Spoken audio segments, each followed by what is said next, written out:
हिंगोली तालुक्यातील बासंबा police station अंतर्गत येणाऱ्या खानापूर चित्ताजवळ हिंगोली ते कळमनुरी महामार्गावर दुचाकी अपघातात 2 जण जागीच ठार तर 2 जण गंभीर जखमी झाल्याची घटना घडली।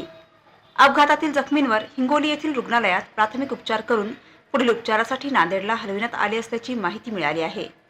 पोलिसांनी दिलेल्या माहितीनुसार कळमनुरी तालुक्यातील सुकडीवीर येथील सतीश भीमराव नलगे वय 25 वर्ष, त्याचा मित्र सुशील यशवंतराव कुरडे हे दुचाकी वाहनावर कागदपत्रांच्या तपासणीसाठी हिंगोलीत आले होते।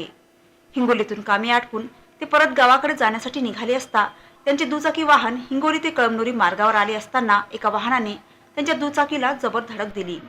त्यानंतर त्याच मार्गावर असलेल्या दुसऱ्या दुचाकीचीही धडक झाली। या अपघातात दुचाकीवरील सतीश भीमराव नलगे राहणार सुकडीवीर यांचा जागीच मृत्यू झाला, तर दुसऱ्या दुचाकीवरील प्रकाश बाबाराव रुपनर राहणार महादेववाडी हिंगोली यांचा देखील मृत्यू झाला। याशिवाय या अपघातात सुशील यशवंतराव कुरडे व भगवान संभाजी वाखरकर गंभीर जखमी झाले। या अपघाताची माहिती मिळाल्यानंतर बासंबा पोलीस ठाण्याचे सहाय्यक पोलीस निरीक्षक विलास चवळी, सहाय्यक पोलीस उपनिरीक्षक मदन गव्हाणे, ज्ञानाराव पोले, कैलाश गुंजकर, खंडेराव नरोटे यांच्यासह पथकाने घटनास्थळी धाव घेतली। पोलिसांनी मयत सतीश प्रकाश यांचे मृतदेह हिंगोलीच्या शासकीय रुग्णालयात दाखल केले। ठळक घडामोडींसाठी देशोन्नती न्यूज चॅनलला सबस्क्राईब करा आणि बेल आयकॉन प्रेस करा।